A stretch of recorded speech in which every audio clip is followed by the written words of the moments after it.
would you like to be able to write a really good literature review, either for your thesis or for your research paper, and perhaps you're struggling with the different aspects such as structuring the literature review, finding the right text, reading them quickly, then in this video I'm going to show you a simple 4-step process and explain exactly how to do a really good literature review and be able to do it fast. So let's dive in. So before we discuss the 4 steps to the literature review, first let's ask ourselves an important question. What is the purpose of the literature review? Because I think without really understanding that, a lot of us get confused when writing the literature review. So the main reason why you're actually reading all this literature and writing all of this is to get to the research gap. So let me repeat that because that's super important. The sole purpose of reviewing all the literature and putting it on paper in your thesis or in a research paper is to get us to the research gap. And you've got to keep this in mind because that's sort of like your pyramid apex, right? So imagine a pyramid, you know, and the pyramid is inverted, we put it on its head, we flip it around, right? And this at the very bottom, the apex, is the purpose of the literature review, which is the research gap and by extension, your research question. So everything, but really everything that you're doing in the literature review as you're going down the pyramid is to get to the research gap. And if you keep that in mind, you know, a lot of things will become clear as we're going over the 4 steps of doing the literature review in terms of searching the literature, in terms of structuring it, and in terms of writing. And I think it will allow you to avoid a lot of the mistakes, which really stem from the confusion of like what the purpose of the literature review is. And if you're new here, my name is Marek Kiczkowiak and I run Academic English Now, where I help PhD students and researchers regularly publish papers in top journals in the field. And if you're enjoying this video, click the like and the subscribe button so you don't miss future videos like this one. So we'll be talking about 4 steps to writing the literature review. And the first step is to find the right text for your literature review. And this is where a lot of PhD students and researchers get it wrong straight away. And I'm not surprised that you do because there is so much literature to read. So how do you even know where to start? Which texts to look? How do you look for them? You know, because you start looking and you might end up with like 1,000 texts and you're inundated with all these articles and so on, right? So we've got to be very focused with our search. So the first thing that you want to do here is to identify the right keywords. And I've got another video where I dive deeper into that specific aspect. But in here, you know, I just want to say that the keywords are derived from your research question, right? So you take your research question and then look at what are some of the key words that you need in order to do that literature review, right? So let's say if your topic is how can online learning help PhD students write a better thesis, right? Let's imagine that's the topic. Then, well, some of the keywords that you've got to be searching for is like online learning, PhD students, thesis, right? And maybe academic writing or something like this, right? But let's start with these 3. And then what you want to do is think about, you know, any potential synonyms, right? So one of the keywords was thesis, but of course, this can also be called a dissertation. It could also be called a PhD thesis or a PhD dissertation, right? So you want to think about these alternative words that other researchers might be using, right? And make a list of that in a table, right? Now, the next thing here to remember is to also use those connecting words, right? I think they're called operators in literature review search. And by that I mean, for example, and. So if you were just to search for like a string of words like thesis, PhD student, you know, and so on. Like you will just get like random list of papers, some of which have one of these keywords, some of which have 3, some of which have 2, right? But a better way to do this is to search, for example, for, you know, PhD student and online learning and thesis or dissertation.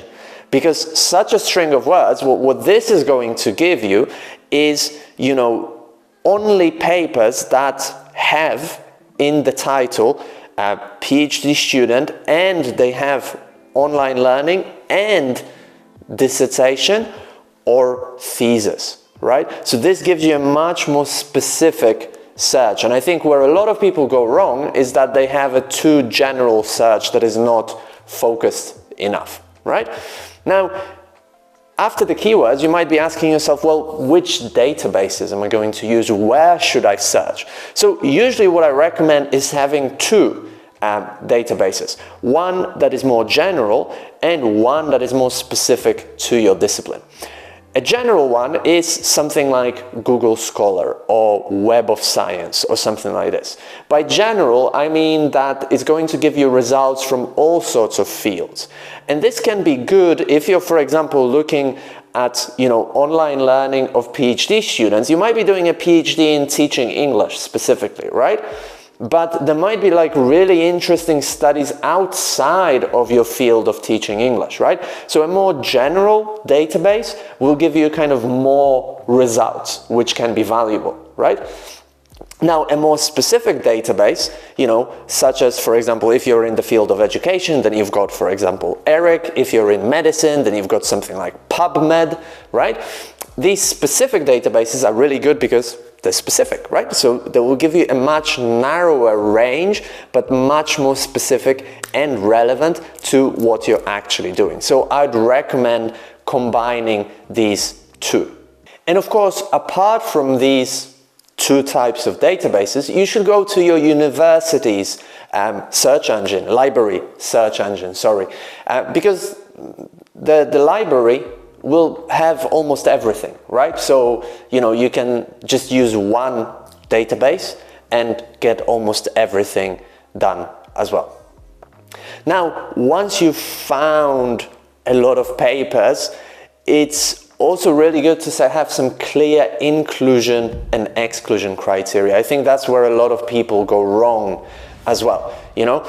And these inclusion and exclusion criteria are necessary if you're doing a systematic review or a meta-analysis, and I have another video here specifically about a systematic review, but they're really good for just doing a general literature review, because you can't read everything, and it would be pointless even to attempt to read everything, right? So to give you a couple of ideas for like some just basic inclusion and exclusion criteria is, you know, for example, date range, right? So depending on your purpose of the literature review, you want to limit the range of dates that you're searching for, right? For example, especially if you're interested in finding the current research gap to identify the research topic, then you just want to be looking at the last maybe 5 years or something like this, at the really most recent papers, you know?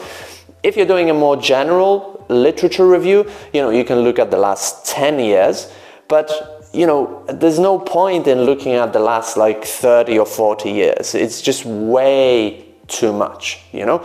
And as you're reading the newest papers, you know, in the references, you will find references to some older papers which are key and which you also need to refer to, right? So you'll be able to find them like that. But I think you want to limit it by dates. You know, another like very easy strategy to limit the results is to kind of decide whether, you know, you're going to exclude conference papers, maybe you're going to exclude papers from a specific region of the world, because maybe your study is just based in Europe and you're not interested in papers from Asia, or vice versa, right? Or maybe even a specific country should be the inclusion criteria. So these are some, like, you know, basic ideas, but you definitely want to limit the search using those criteria, right?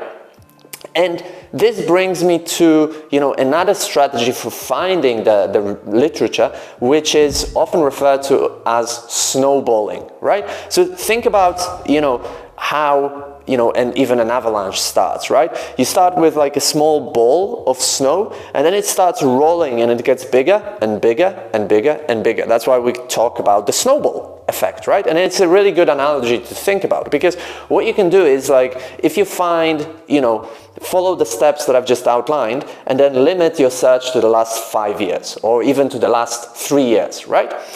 What you're going to find, let's say, is like 20 articles, right? Or 15 articles. That's not a lot of research papers to read, but through the snowballing, the way it works is that you can look at the references, right? And as you're reading the paper, you can highlight, okay, this is a good reference for me, this is a good reference, this is a good reference.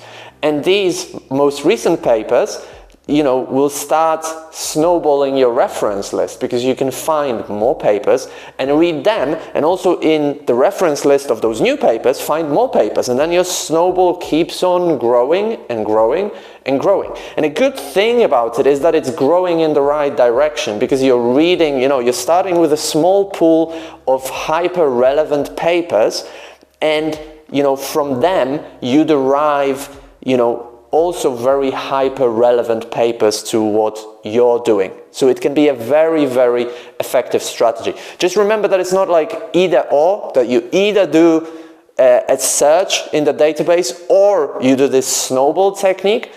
Most of the time is and. You do the search and then you snowball your references, right? So this kind of concludes how to find your papers. But, before we get to the next step, which is reading your papers, what you've got to do as well is, like, keep track of everything. I find that, a lot of PhD students and researchers get lost, and it's very easy to get lost. I've got lost as well in all the literature. So you need to have a method for keeping track of things, and I use, a very simple word table like this one. You could also use an Excel sheet like this one, where you just keep track of, like, for example, the number of hits that you got when you searched the databases, which databases you searched, also the number, the keywords that you used, right? And you want to keep track of all of it, because if you don't, then if there is a problem, you don't know what the problem is, right? Where you went wrong in your literature review. And that's usually what happens, like when, you're kind of halfway through the literature review and you realize that, like, I don't know, you're missing some important information, or you went completely in the wrong way. Like, it's very difficult to figure out how to go back on the right track if you don't have this map and you're not keeping track of it, right? But make it simple, like, like an Excel sheet like this will do. Now, if we move on to the second step, which is reading your papers, I think the most important thing, and if you can just remember one thing from this video, is to think about, why am I actually reading this paper? Like, what is my purpose here? Because I think, a lot of us go wrong when we just kind of read because we think we have to read. And then we end up reading, the whole paper from start to finish, and we do that with every single paper. And that's why it's taking you a very long time to read the literature, because, you're reading everything from scratch to finish without any clear direction in your head, right? So come back to that analogy that we had of the very beginning of the inverted pyramid, right? With the pyramid apex here and the purpose of the literature review. So the purpose of the literature review is to get us to the research gap most of the time, right? There might be different purposes in each subsection of your literature review, but overall we're trying to get to the research gap, right? So keep that in mind as well when you're reading those papers, right? Why are you reading them? And there might be other reasons, like, for example, you might be reading a paper because you're looking for a specific piece of information, right? You've been writing the literature review, and the only thing, it's missing in this paragraph is a specific result, right? Or a specific argument to back up what you're saying. Well, then please don't read the whole paper from start to finish. Just find one paper that has this information that you're looking for and go to the results section of that paper and find that information. That will be much faster, and much more effective as well. So keep that, kind of ask yourself always, why am I reading? What am I trying to achieve here? And this will allow you to read much faster. Also, the second thing that I would say here is that never read the paper from start to finish. Like, nobody does it, I've never met a single researcher who would read, the papers for the literature review, all of them from start to finish and every single word. Nobody does it because nobody has the time to do it, and it's not relevant at all. It doesn't fit our purpose, right?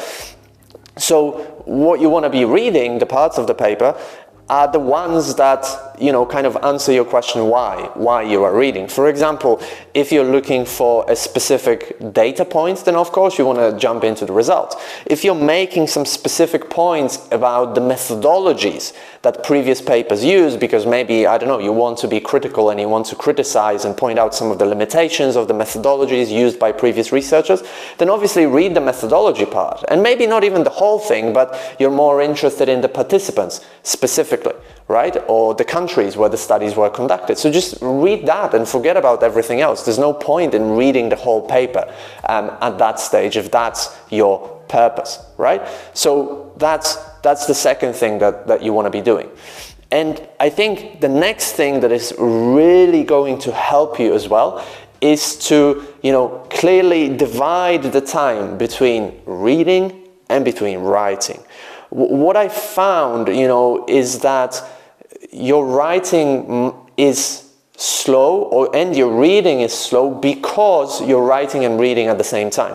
So what I've seen a lot of PhD students and researchers do is that, you will just write something, start writing the literature review, and then you're missing an important piece of information, so you stop writing and then you start searching for it.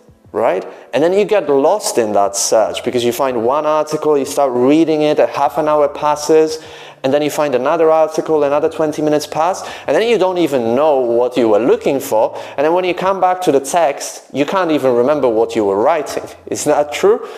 And then you're stuck and you have to start from scratch. You've broken your writing flow.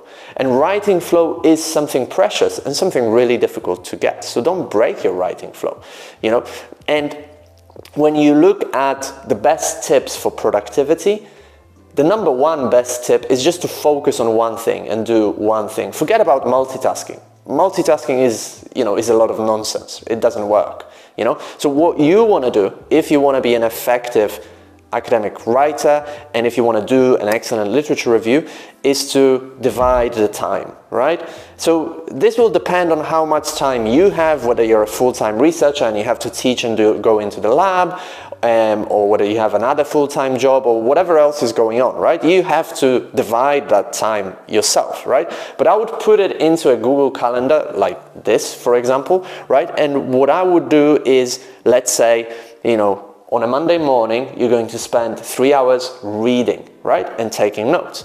And then in the afternoon, you're going to spend time writing, converting those notes into writing. And then, maybe on Tuesday again, in the morning, you're going to read, and in the afternoon, you're going to write, or the other way around, whatever works for you, right? And you could, if you're doing this full time and you don't have anything else going on, well, then, read in the morning for 2-3 hours, and then write in the afternoon for 2-3 hours, right?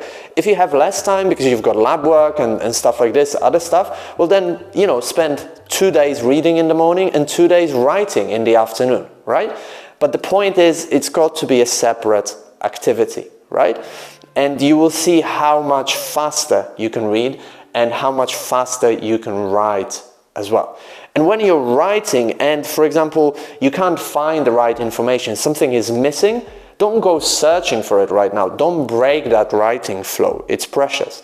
Just make a note for yourself, highlight it in the text, or put a comment for yourself that you've got to find it later, that missing piece of information. And then when you start reading the next day or the same day in the afternoon, well, then you can find that information and add it later.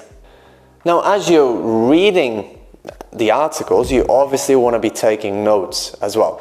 And I think, a lot of us just overcomplicate it. So, you know, if you Google how to take notes when doing the literature review, you'll get like a million different programs and like, you know, a million different complicated things. But taking notes shouldn't be complicated. It should be kept as simple as possible. Because remember, like, you know, the purpose of taking notes is just to distill the most important information from that article, and more importantly, the information that you're actually looking for. Not all most important information from the article, the most important information you're looking for that will serve your literature review, right? Again, answering the question why and going to that pyramid apex. Right?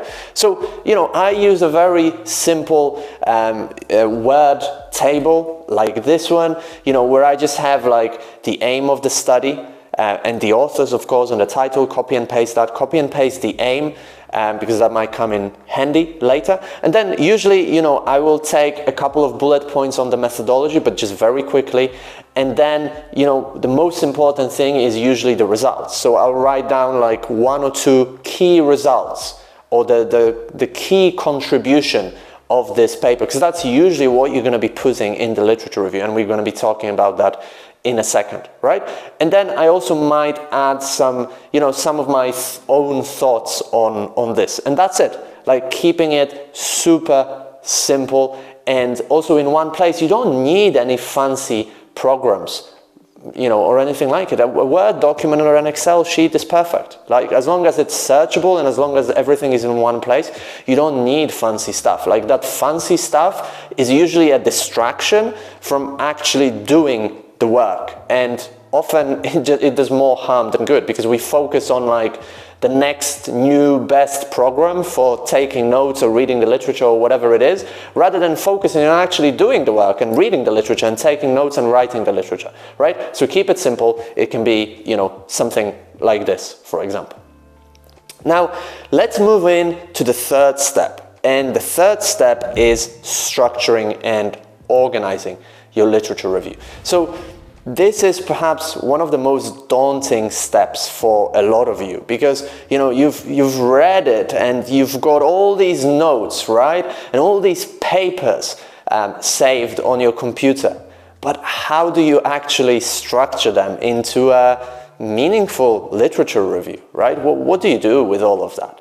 So the first thing, again, to keep in mind when you're structuring the literature review is, you know, the pyramid apex. So whenever you're writing the literature review, be it, you know, you're writing one paragraph, or you're writing the whole section or a subsection of your literature review, you know, you've got to be asking yourself, so what?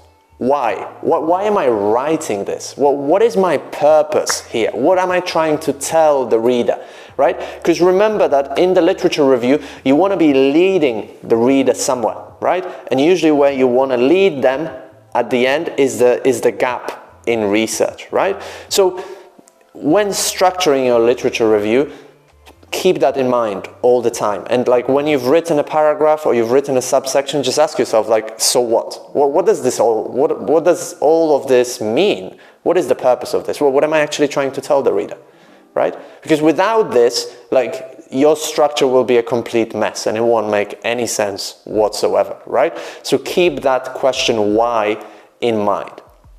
Now, there are several main ways in which you can organize your literature review, and this applies to, you know, like a whole section or a subsection of the literature review. You know, whether you're writing a whole chapter or whether you're writing a research paper, that doesn't matter.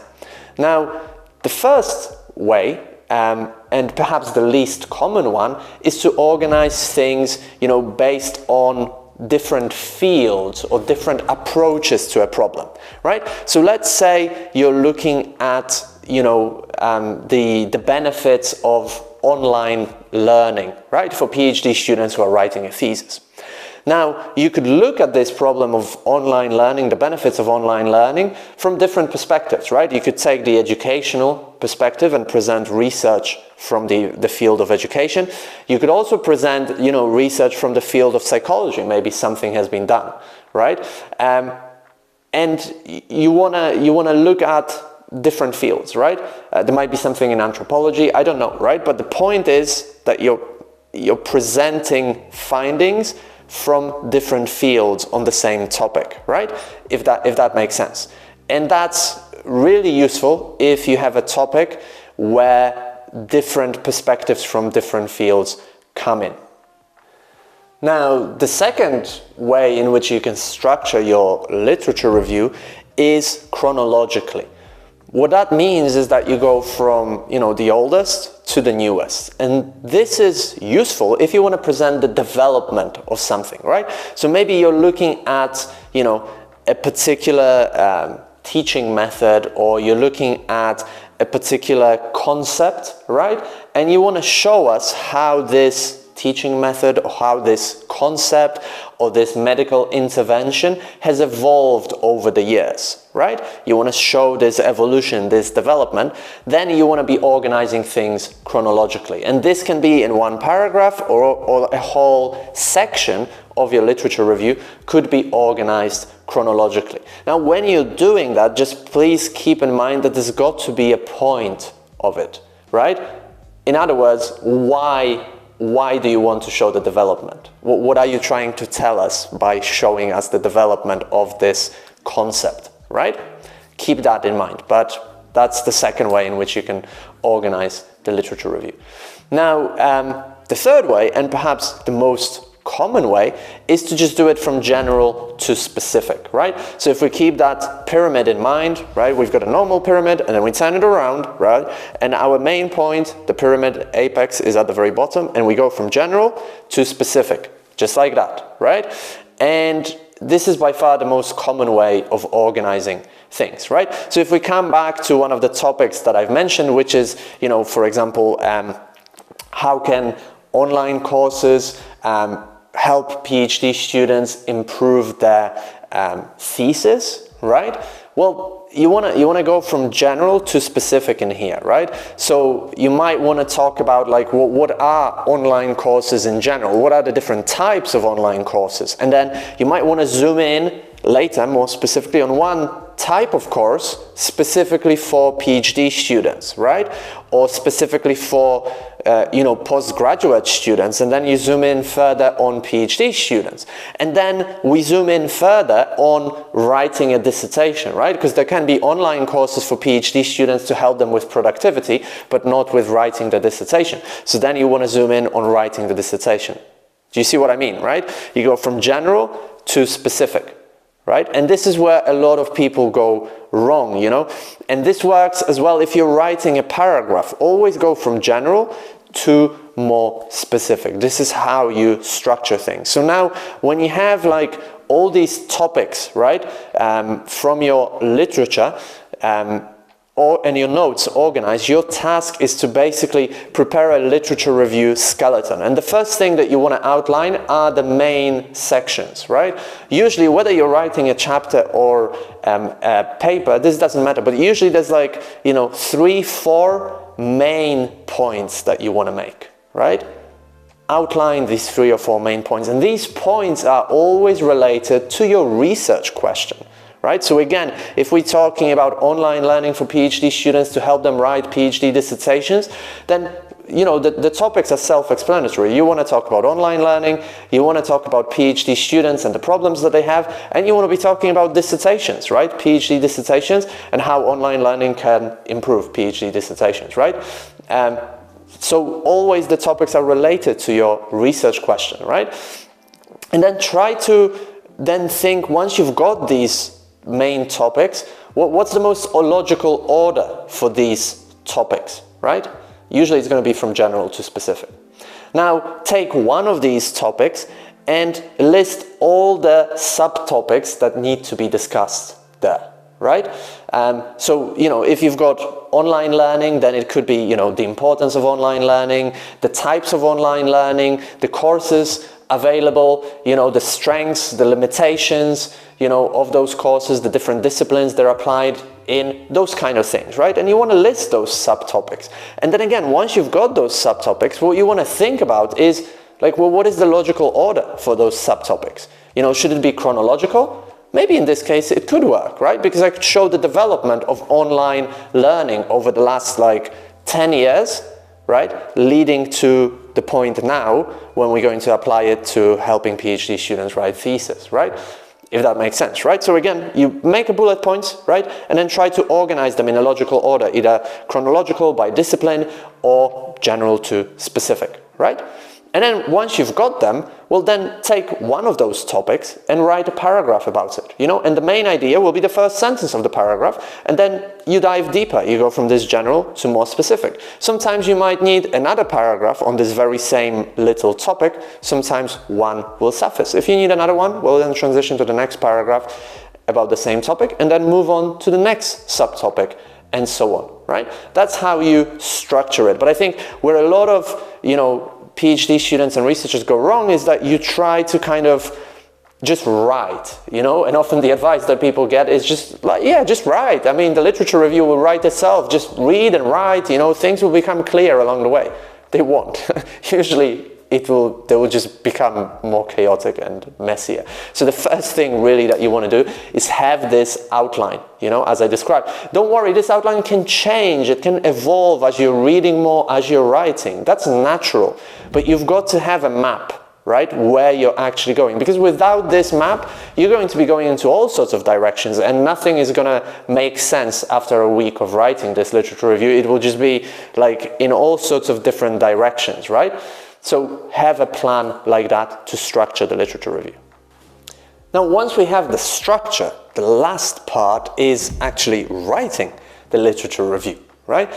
If you've done all the previous steps correctly, then this shouldn't be difficult, but there are still some really key points here that you can get wrong, and I want to show you how to get right so your literature review is really, really good. Now, the first thing to keep in mind is, again, why? Why are you writing this paragraph? Why are you writing this subsection? You know, so what? What are you trying to tell the reader? You know, I honestly, like, whenever I read my clients' papers, I just always ask myself, like, so what? What are you trying to tell me here? You know, and when I write my own papers, I also ask myself, like, so what? What are you trying to tell the reader here, Marek? And it's a very good habit to get into because it will help you to avoid being descriptive. And one of the biggest problems with the literature review that a lot of you will have is being descriptive. By that I mean that people just waffle. They just describe stuff. So they will like spend a whole paragraph discussing one study, the topic of that study, the methodology of that study, you know, all the results of that study and so on. But this is just pointless. You know, you're wasting the reader's time. You know, you've got to keep in mind where you're going and just focus on the key points, right? Never describe a study in so much detail. That's just too descriptive.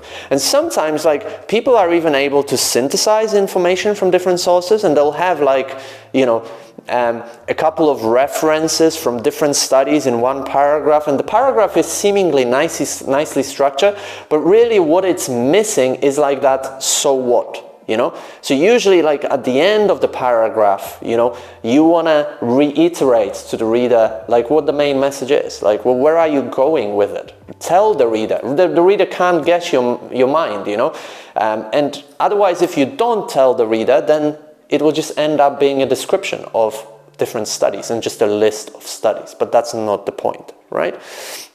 Now, another thing that you need to do when you're writing it is to prepare a critical argument, right? So other than being descriptive, you need to be critical. Now, what does that mean? Well, that can mean several things. Number one is answering the so what question. You know, if you always answer the so what question in every section, then your literature review will be critical because it won't be descriptive. You will be leading the reader somewhere, right?